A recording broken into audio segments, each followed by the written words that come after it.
Summer 1943. Camp, Crossville, Tennessee. The brown liquid fizzing in the bottle mesmerized the German soldier, who had never seen anything like it. After 2 years fighting in North Africa, subsisting on hard biscuits and ersatz coffee, this sweet, carbonated drink called Coca-Cola represented impossibility made real. It cost 5 cents from the camp canteen, the same price, guards informed him, that American children paid with their allowances. Across American prison camps that summer, 371,683 German POWs would confront a reality that contradicted everything Nazi propaganda had taught them about American weakness. They discovered a nation where ice cream was a routine dessert, where soft drinks were everyday beverages, where candy bars were so common that guards gave them away. These simple foods, treats that most German children had never tasted, would systematically demolish Nazi ideology more effectively than any propaganda program. The mathematics of abundance were being written in sugar and carbonation, in chocolate and ice cream. They revealed an American industrial capacity that rendered German deprivation not as noble sacrifice, but as needless suffering. What began as amazement at American confections would evolve into a complete psychological transformation. The desert's end, the Afrika Korps surrender in Tunisia during May 1943, brought approximately 250,000 German and Italian soldiers into Allied captivity. These veteran desert fighters, who had pushed the British back to Egypt under Rommel's leadership, expected harsh treatment as prisoners. Nazi propaganda had prepared them for American brutality and starvation. Instead, within hours of surrender, they encountered American K-rations. These field rations, which American soldiers routinely complained about, contained treasures, crackers, processed cheese, candy, fruit bars, instant coffee, sugar tablets, and cigarettes. German soldiers who had survived on minimal rations for months treated these emergency meals as feasts. According to military records, at the processing camps in North Africa, the U.S. Army served pancakes with syrup, fresh eggs, and milk, foods that had vanished from German military rations years earlier. The systematic feeding of enemies with superior food began immediately, though its psychological impact would only be understood later. A German officer later testified to the International Red Cross, "We expected to be starved as prisoners. Instead, the Americans fed us better than our own army had." This confusion about American resources began our education. The voyage of abundance, the Liberty ships carrying POWs across the Atlantic in the summer of 1943, provided an intensive education in American abundance. These vessels, mass-produced at unprecedented rates, one completed every 42 hours at peak production, transported up to 30,000 prisoners monthly to the United States. Naval records show that prisoner rations aboard these ships matched or exceeded standard crew provisions, approximately 3,500 calories daily, including fresh bread, meat, vegetables, and coffee with sugar and milk. The ship's refrigeration systems, standard equipment on American vessels, maintained fresh food throughout the 2-week crossing. Most remarkably, documented accounts confirm that ice cream was served on multiple occasions during Atlantic crossings. The USS General M.B. Stewart's log from July 1943 records serving ice cream to prisoners on July 4th, using the ship's ice cream maker that produced 10 gallons per batch. For men who hadn't seen ice cream since before the war, this frozen dessert in the middle of the ocean defied understanding. Arrival in the land of plenty, when ships docked at ports like Norfolk and Newport News, German POWs encountered an America that Nazi propaganda had declared impossible. The Norfolk Naval Base, covering 4,300 acres with extensive waterfront facilities, handled more cargo daily than major German ports managed weekly. At the port exchanges, shops for dock workers, prisoners glimpsed shelves stocked with candy bars from major manufacturers like Hershey, Mars, and Nestle. Military procurement records from 1943 show these exchanges stocked dozens of candy varieties, selling them at standard prices, 5 cents for most candy bars, the same price charged across America. The journey inland by train provided further education.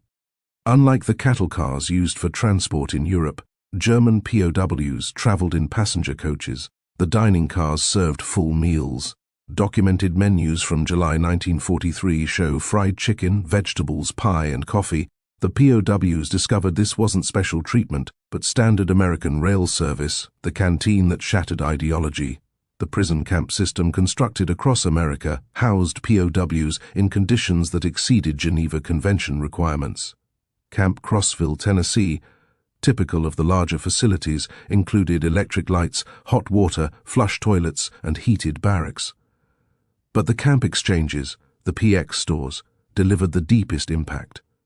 According to Army Quartermaster records, camp exchanges stocked multiple soft drink brands, Coca-Cola, Pepsi, Dr. Pepper, RC Cola, various candy bars and confections, ice cream where refrigeration permitted, cigarettes and tobacco, fresh fruit and snacks, beer 3.2% alcohol content.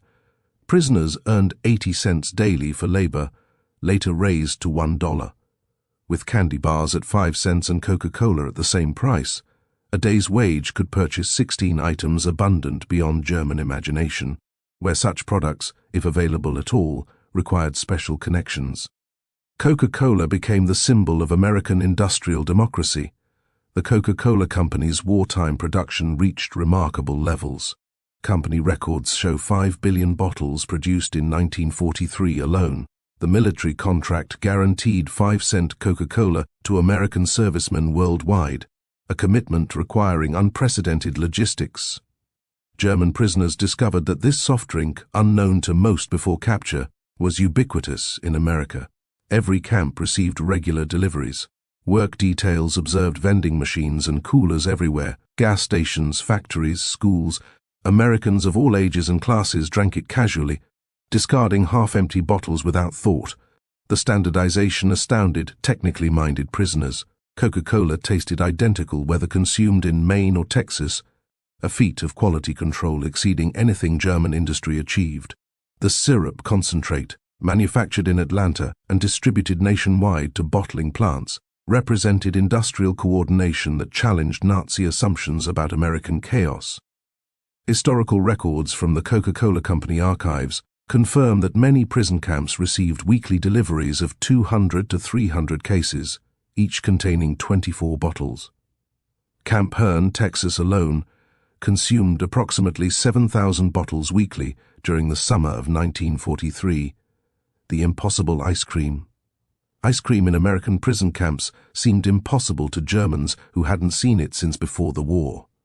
Yet, Army records confirm that ice cream was regularly served in camps with adequate refrigeration during summer months. The military considered ice cream essential for morale, so important that specialized ice cream ships were built for the Pacific Fleet. At Camp Shelby, Mississippi, the July 4, 1943 celebration included ice cream made on-site. Prisoners watched as hand-cranked freezers produced gallons using ice, salt, cream, sugar, and flavorings. The casual use of scarce resources, ice in July, cream, sugar for an entertainment food, demonstrated priorities Germans couldn't fathom. By 1944, many camps had electric ice cream makers. The variety available, chocolate, vanilla, strawberry, butter pecan, exceeded what German ice cream parlors offered before the war. Prisoners could purchase ice cream bars for 10 cents, ice cream sandwiches for the same price, or cups of various flavors. Army procurement records show that larger camps ordered 50 to 100 gallons of ice cream weekly during summer months. The frequency varied, but prisoners regularly enjoyed this frozen luxury that had vanished from German life. The shock of sugar and chocolate. Sugar consumption in American prison camps delivered a particularly powerful impact. In Germany, sugar was strictly rationed. Civilians received 280 grams monthly when available. In American camps, sugar sat in bowls on mess hall tables for unlimited use. Quartermaster records from 1943 to 1945 show camps receiving 100-pound bags of refined sugar weekly. Camp bakeries used sugar liberally. Cakes, cookies, and pies appeared regularly on menus. The mess halls sweetened coffee, tea, cereals, and desserts without restriction. One documented incident from Camp Aliceville, Alabama, illustrates the contrast. In August 1943, humid weather hardened several hundred pounds of sugar. Rather than steam and recover it, as Germans would have, kitchen staff discarded it and ordered replacement supplies. German prisoners working in the kitchen were reportedly distressed by this waste. American chocolate consumption patterns revealed democratic abundance. Major manufacturers Hershey, Mars and Nestle produced millions of bars monthly. The military alone purchased £380 million of chocolate products during the war years. Prison camp exchanges stocked multiple chocolate varieties. The standard Hershey bar, D rations, and various candy bars containing chocolate were available for 5 to 10 cents. Prisoners discovered Americans had preferences among chocolate brands, casually choosing one over another. Red Cross packages, distributed monthly, also included chocolate bars, instant coffee, processed cheese, canned meat, and cigarettes, providing luxury items that exceeded what German civilians received as basic rations. A feast for the enemy. Thanksgiving 1943 introduced German prisoners to American holiday abundance. This purely American celebration demonstrated a national coordination of consumption that dwarfed German organizational efforts. Army records confirm that all prison camps served a traditional Thanksgiving dinner: roast turkey with stuffing, mashed potatoes and gravy, sweet potatoes, cranberry sauce, vegetables, pumpkin pie, coffee and milk. The logistics required to provide turkey dinners to 425,000 POWs and millions of American servicemen worldwide showcased organizational capacity. The fact that German prisoners received the same meal as American soldiers emphasized an equality of treatment that contradicted Nazi racial hierarchy. Christmas 1943 brought unexpected generosity from American civilians. Church groups and civic organizations sent packages to German POWs. The American Friends Service Committee alone distributed 50,000 Christmas packages to enemy prisoners, typically containing homemade cookies, candy, and toiletries. This civilian kindness toward enemies challenged Nazi ideology fundamentally. Americans who had family members fighting against Germany nevertheless showed charity to German prisoners, demonstrating strength through mercy rather than vengeance. Witnessing the arsenal of democracy. As labor shortages intensified, German POWs worked increasingly outside camps, witnessing American food production firsthand. By 1944, approximately 100,000 prisoners worked in agriculture and food processing. In Michigan orchards, prisoners picked cherries destined for maraschino production, those bright garnishes topping ice cream sundaes.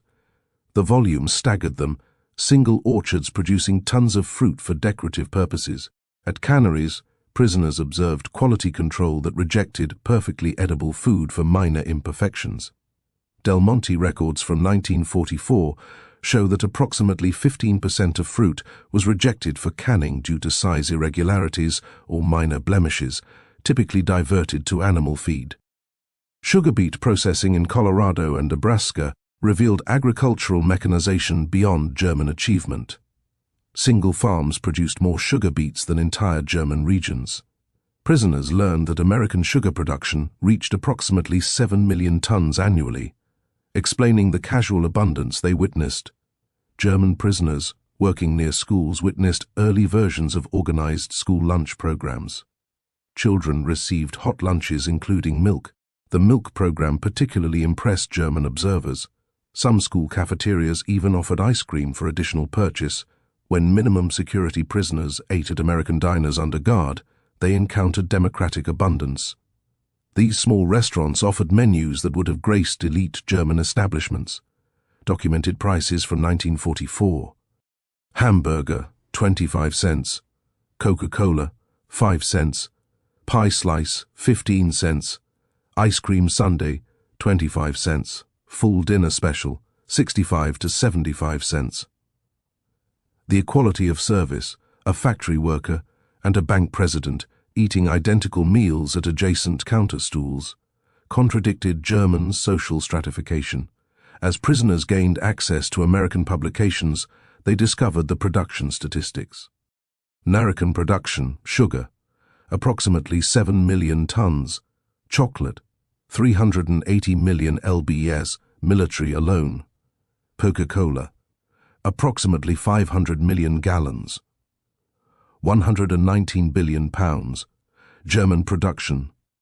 Chocolate, minimal. Ice cream, virtually non-existent. Milk, severely rationed. These numbers, published openly, demonstrated that America's wartime production exceeded Germany's peacetime peaks. The Great Reversal. By late 1944, German POWs were sending food packages to Germany rather than receiving them. Using camp wages, prisoners purchased American chocolate bars, instant coffee, and canned goods to mail home. International Red Cross records confirm this reversal. German prisoners in America sent approximately 11 million parcels to Germany during their captivity. The impact on German families, receiving American abundance from imprisoned relatives while they faced starvation, profoundly undermined Nazi ideology. American rationing, implemented during the war, revealed the gulf between societies. Americans complained about sugar rationing of £2 monthly per person, more than triple the German allowance. American meat rationing at 28 ounces weekly exceeded what Germans received monthly. Even rationed, Americans maintained consumption levels Germans considered impossible luxury. The final blow. Spring 1945 brought the final blow. As American forces advanced through Germany, German POWs in America watched newsreels of GIs distributing chocolate and gum to German children. These children's joy at receiving American candy their own government couldn't provide completed the ideological demolition. The contrast was stark. American soldiers advancing through enemy territory carried enough candy to give away, while the German state that promised triumph delivered starvation. Between 1945 and 1946, German POWs returned to a destroyed homeland. Many prisoners had gained significant weight in American captivity, while their families had lost weight to starvation in German freedom. Medical examinations showed German POWs generally returned healthier than when captured. They brought knowledge of abundance to a land of absolute scarcity. Children who had forgotten chocolate's taste received Hershey bars from fathers who had eaten ice cream regularly in prison camps. Former POWs became unexpected advocates for the Marshall Plan. They had witnessed American abundance that wasn't zero-sum, prosperity through production, not conquest. Their testimony that Americans could afford to rebuild enemies influenced German acceptance of American aid. The German economic miracle of the 1950s was partially built on knowledge gained in American prison camps. They had learned that mass production could make luxuries affordable. These lessons, learned through Coca-Cola and ice cream, shaped a generation of German business and political leaders.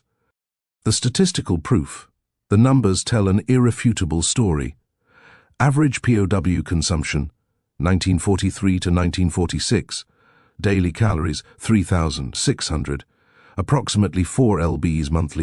Available meat, 32 ounces weekly. Ice cream served regularly. Soft drinks, unlimited at 5 cents. German civilian rations, same period. Daily calories, 1,200 to 1,500. Sugar, approximately 280 g monthly. When available meat, 10.5 ounces weekly. Often unavailable ice cream, non-existent. Soft drinks, none. These disparities weren't propaganda, but documented reality. Enemy prisoners ate better than German civilians, proving American abundance extended even to defeated foes. A transformation in full. In post-war interviews, German POWs consistently identified food abundance as transformative. A former Afrika Korps officer stated in a 1975 interview, "We expected to defeat a weak, divided America. Instead, we found a nation that could give ice cream to enemies." That's when we knew we had lost more than a war. We had lost our entire worldview. Another veteran recalled in 1985, "My first Coca-Cola was like drinking the future. It was sweet, fizzing, completely unnecessary, and available to anyone for a nickel." That drink contained everything Nazi Germany wasn't: abundant, democratic, joyful. Historians recognize the German POW experience in America as a remarkably successful re-education through abundance rather than propaganda. It succeeded because it relied on observation rather than instruction. Every meal became a lesson in American industrial capacity. Every Coca-Cola demonstrated standardization. Every ice cream sundae showed that abundance could be democratic. Children of prisoners grew up hearing about American abundance in prison camps. The mythology of American plenty, born in prison camps, shaped generations of German-American relations. The transformation was complete and irrevocable. Men who had marched for the Third Reich returned as apostles of abundance, carrying the revolutionary message that prosperity came from freedom, not conquest. They had learned that America's secret weapon wasn't just military might, but the ability to give ice cream to enemies. In the end, the bottles of Coca-Cola and dishes of ice cream served in American prison camps achieved what armies could only attempt: the complete transformation of enemy hearts and minds. The German POWs, who couldn't believe such abundance existed, became its greatest witnesses, carrying home the truth that democracy tasted like chocolate and freedom fizzed like carbonation.